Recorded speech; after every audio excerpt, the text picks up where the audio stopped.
Que saudade de você, canal YouTube Eli Correia Oficial. Vamos chegar, gente, a 500 mil inscritos. Para isso, é preciso que você se inscreva. Então se inscreva hoje, agora. Convide os amigos, fale com a família. Vamos lá, pessoal. E olha, deem aquele like, façam aquele joinha e acione o sininho.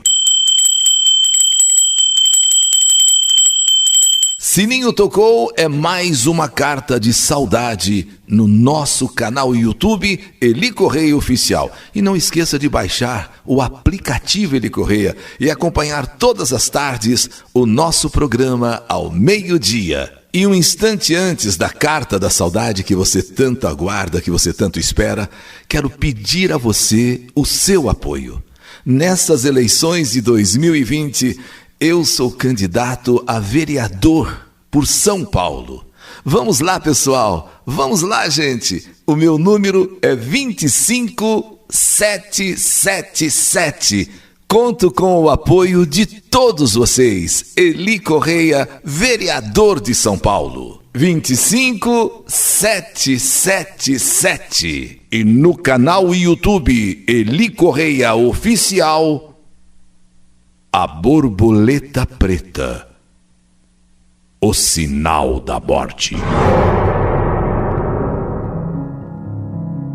As palavras me faltam nesse momento. As lágrimas correm pelo meu rosto e os pensamentos flutuam para bons e maus momentos. Minha mãe era uma pessoa muito nervosa. Fumava muito. Nunca estava tranquila. Era costureira. E muitas vezes eu ficava sem entender o porquê minha mãe era tão estressada. Quando havia serviços para fazer, reclamava. E se preocupava se daria conta do recado. E se preocupava se conseguiria, em tempo, dar conta do serviço. Mas quando não havia serviço, reclamava, pois precisava do dinheiro para seus compromissos. E nesse meio tempo, tome cigarro e tome café. Era um cigarro e um café atrás do outro. Seu único momento de relaxamento era às 14 horas, às 2 horas, onde ela já deixava esse horário reservado para ouvir as cartas da saudade, para ouvir a sessão da saudade do Eli Correia. Aí ela desligava suas máquinas e parava para almoçar e escutar as histórias da saudade. No ano de 2002, infelizmente, devido a um aneurisma cerebral hemorrágico, mamãe começou uma dura batalha. Éramos vizinhas. Sempre nos finais de semana, ela gostava de ir na minha casa para tomar café. E nesse dia, havia me pedido para comprar pão de queijo e que eu preparasse um café bem gostoso. Então me levantei cedo e logo providenciei o que ela havia me pedido. Fui buscar na padaria pão de queijo e prepararia um café bem gostoso para ela. Conversamos um pouco, tomamos aquele belo café e ela disse que iria voltar ao trabalho, pois havia uma encomenda para entregar.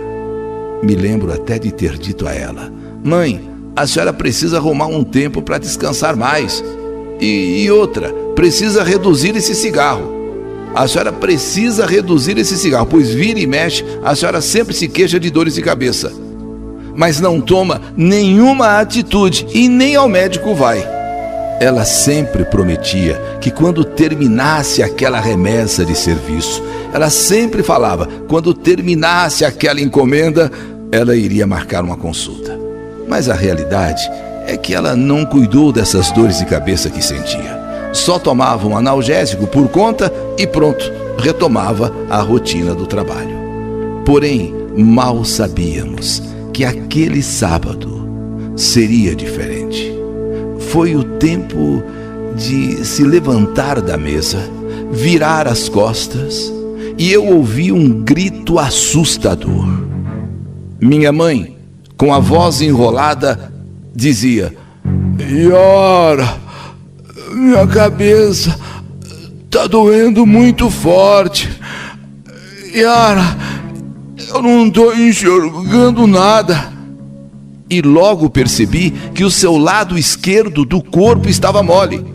Seus olhos estavam estranhos. Sua língua como se estivesse grossa. E ela desmaiou em meus braços. Gritei pela minha irmã Regiane, pedindo que chamasse algum vizinho que pudesse nos levar ao médico, mas com urgência. Eu não sabia o que estava acontecendo. Ela estava bem, veio comer o pão de queijo que ela pediu, veio e tomou aquele café, fumou aquele cigarro e, do nada, ao virar as costas, caiu e ficou toda mole.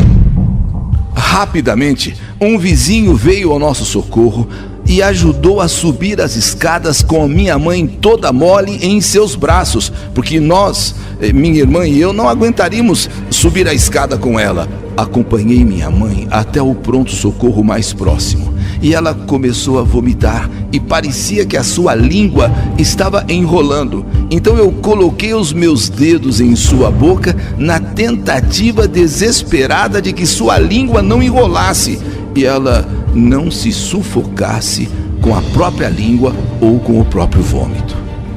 Chegando ao pronto-socorro do Antena, em Taboão da Serra, devido à gravidade do caso, logo minha mãe foi transferida para o Hospital Geral de Pirajussara, onde permaneceu por muitos meses internada.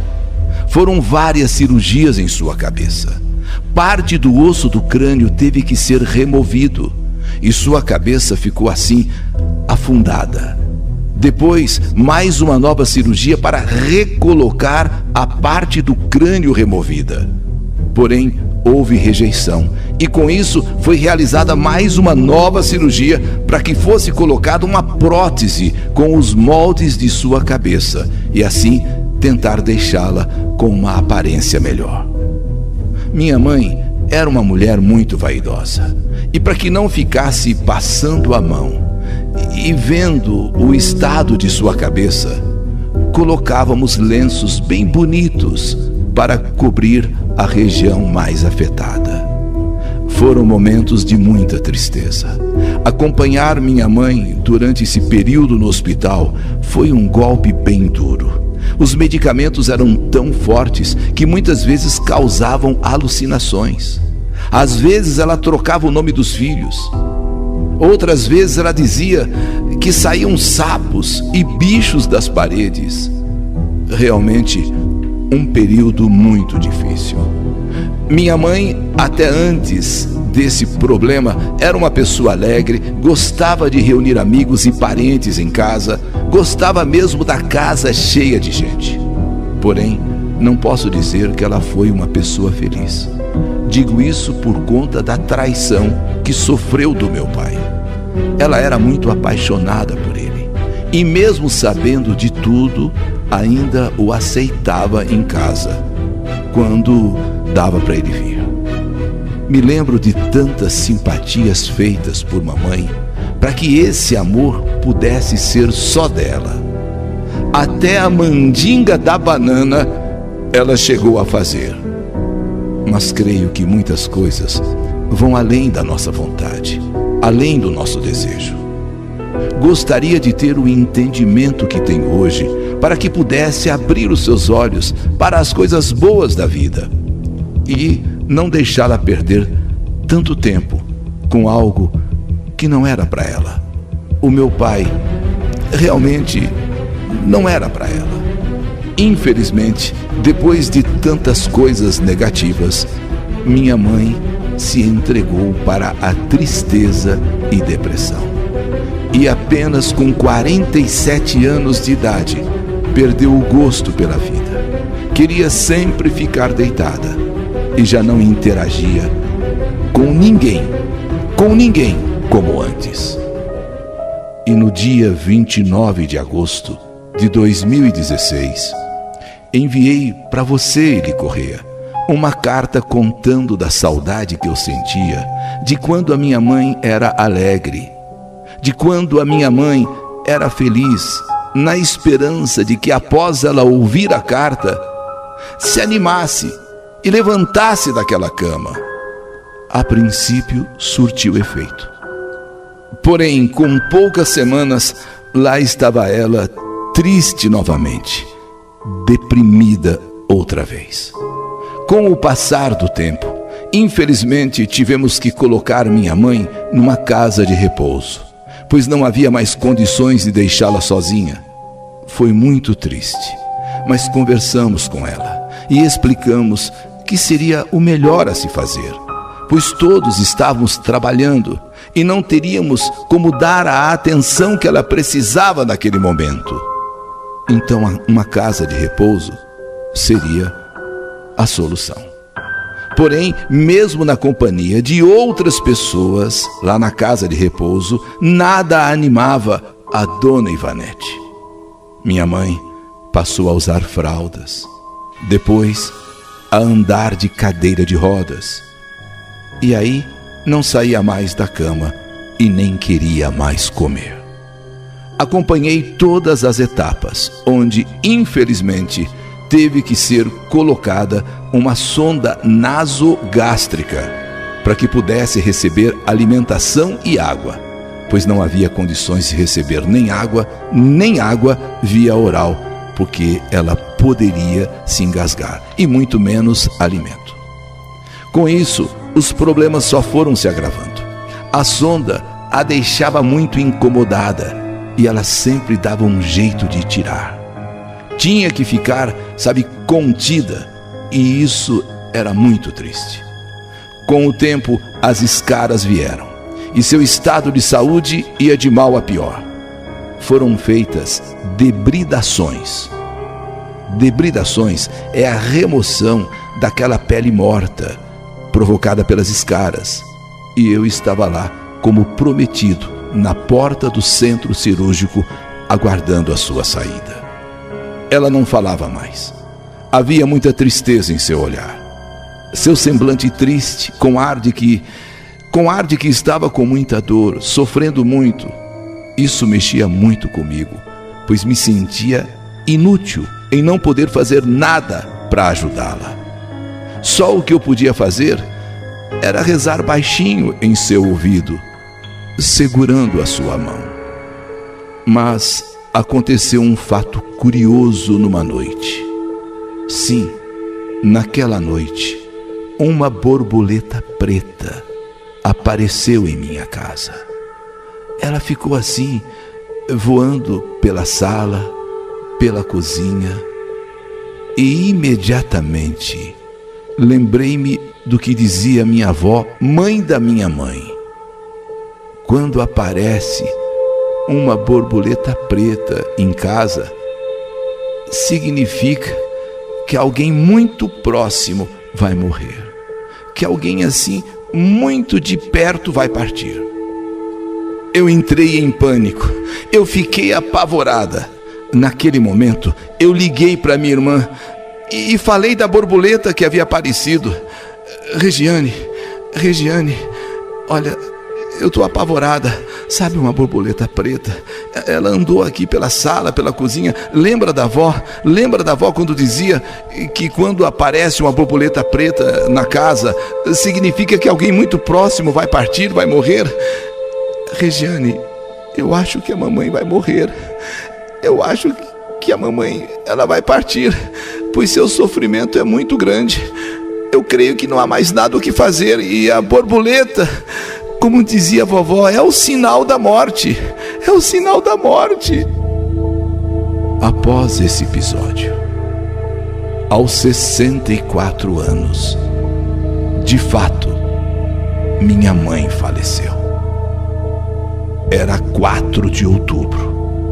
No mesmo pronto-socorro onde foi levada a primeira vez, quando foi diagnosticada com o aneurisma cerebral hemorrágico. O mais difícil não foi vê-la partir. O mais difícil, o mais duro, foi não estar do lado dela quando ela partiu. E ainda saber que sofreu muito até o seu último suspiro. Nunca imaginei que ela sofreria tanto e aproveitaria tão pouco a vida. Quero dizer, mamãe, que você nunca será esquecida. E é com muita saudade que vamos guardar no coração todos os momentos bons que tivemos ao seu lado.